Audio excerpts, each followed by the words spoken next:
Ini jaminan Allah. Siapa ikut petunjuk Allah, dia tak akan takut, dia tak akan sedih di dunia ini. Siapa yang tak ikut, maka baginya kesedihan, baginya ketakutan. Takut. Takut dengan segala benda.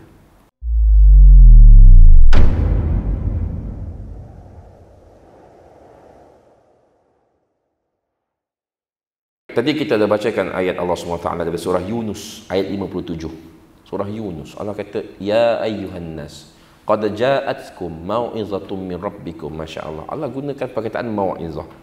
Maksud mau'izah apa dia? Pesanan, nasihat daripada Tuhanmu. Bermaksud Quran ini ialah nasihat daripada Allah, pesan daripada Allah. Allahu Akbar. Pesanan Tuhan pencipta kita. Sebab itulah bila Allah Ta'ala turunkan Adam dan Hawa ke dunia, dia kata apa? Faman ittaba'a hudaya fala khaufun 'alaihim wa lahum yahzanun.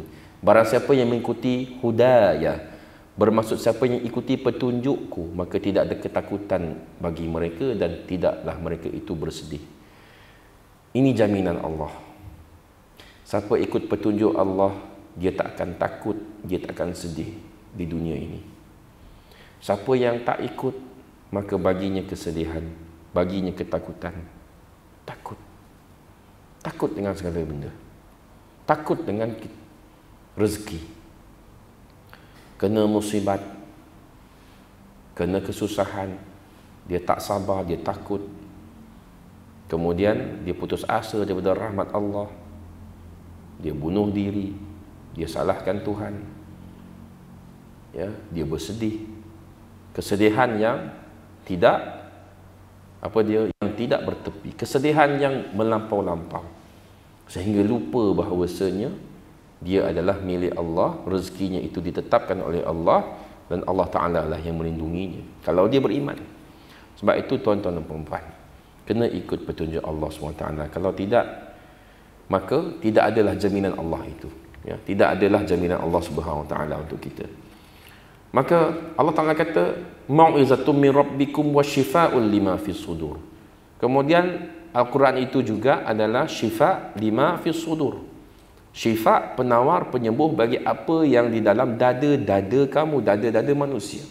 Dada-dada kita ni penuh dengan penyakit. Bab ni yang bukan bawah bidang kuasa KKM tuan-tuan. Tak ada. Bab penyakit hati ni dia tak akan dibincangkan dalam modul-modul ataupun dalam buku teks perubatan moden. Dia hanya akan dibicarakan oleh ahli-ahli yang dalam bidang ini, bidang tazkiyatun nafs, bidang Quran, bidang hadis. Itulah peranannya para ulama, itulah peranannya para ulama yang rabbani, ya, yang pendidik, yang membimbing masyarakat. Betul ulama tak tahu semua benda, betul, tapi bab ini nak tak nak kita kena rujuk pada ulama. Sebab apa? Hanya ulama yang boleh mensyarahkan pada kita Al-Quran, boleh mensyarahkan pada kita hadis. Naam. Jadi saya sarankan tuan-tuan puan-puan, bila kita baca Quran, cari makna dan cari tafsir. Cari tafsirnya. Subhanallah. Kita akan dapat pelajaran yang sangat-sangat banyak. Satu ayat, hatta satu ayat. Ya, hatta satu ayat. Kalau kita buka tafsir Ibnu Katsir tuan-tuan, saya sarankan tafsir Ibnu Katsir, tuan-tuan buka tafsir Bismillahirrahmanirrahim. Maka ada berapa muka surat tuan-tuan? Subhanallah. Dia tafsir bismillah tu sahaja lebih daripada 5 muka surat. Hanya nak menjelaskan apa maksud Bismillahirrahmanirrahim. Apa maksud a'udzubillahi minasyaitanirrajim. Masya-Allah. Ibnu Qayyim Al-Jauziyah, dia tafsir ataupun dia jelaskan makna ayat iyyaka na'budu wa iyyaka nasta'in. Ayat tu sahaja. Dia tafsirkan ayat iyyaka na'budu wa iyyaka nasta'in. Dia jelaskan, dia syarahkan, dia kupas setuntas-tuntasnya sampai jadi kitab yang tebalnya 500 muka surat.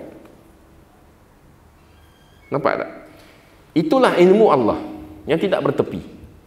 Ya, setiap kali kita baca tafsir, kita akan dapat banyak ilmu-ilmu yang sangat bermanfaat. Masya Allah. Dan seterusnya, untuk apa? Untuk penyucian jiwa. Bersihkan hati kita. Kita baca surah Yusuf misalnya, kan? kita akan dapat pelajaran yang sangat banyak. Ujian dalam kehidupan ni. Subhanallah, bayangkan Nabi Yusuf AS masa kecil dianiaya oleh saudara kandung sendiri, adik-beradik sendiri, sampai dicampak dalam telaga buta, perigi buta. Lepas tu mereka tipu ayah mereka Nabi Yaqub. Nabi Yaqub punya, bayangkan ujian dihadapi Nabi Yaqub AS, seorang bapa yang sangat penyayang, dan Nabi Yusuf anak kesayangan dia hilang, dan dia tahu anak-anaknya yang lain telah menganiaya dia, tapi dia tak boleh buat apa. Dia tak boleh buat apa. Nak tuduh tak ada bukti, takkan nak bunuh anak sendiri, takkan nak, tak ada bukti. Jadi apa dia buat selama berapa tahun, tuan-tuan? Berapa puluh tahun Nabi Yaqub AS menahan kesedihan, menangis sampai buta mata, menangis sedih, mengenangkan nasib Yusuf AS sampai buta mata. Kita, tuan-tuan, Allahu Akbar, nak bandingkan ujian kita dengan ujian para nabi, para anbiya, jauh panggang daripada api. Nak dibandingkan ujian kita dengan ujian para anbiya, para nabi-nabi, para rasul, tak boleh lawan, tuan-tuan. Sebab tu penting, once kita baca kisah-kisah para nabi zaman dahulu, Nabi Yusuf, kisah Nabi Musa, kisah Nabi Sulaiman dan sebagainya, Nabi Isa, Nabi Muhammad, Nabi kita Muhammad SAW, maka kita akan lihat, kita akan nampak sebenarnya ujian yang Allah bagi pada kita ni tak ada apa. Wallahi, trust me, kita akan rasa, ujian aku ni apa sangat. Nabi-nabi dulu lagi dahsyat dia punya ujian, Jadi itulah antara kelebihan, antara manfaat kalau kita tadabbur Al-Quran. Memang betul-betul akan menyucikan hati kita daripada hati yang gundah gulana, yang sedih, yang duka nustapa. Baca Quran, baca kisah-kisah Nabi dahulu, baca janji-janji Allah. Kita baca janji-janji Allah, kita akan rasa tenang, rasa relax, rasa suka, happy, gembira.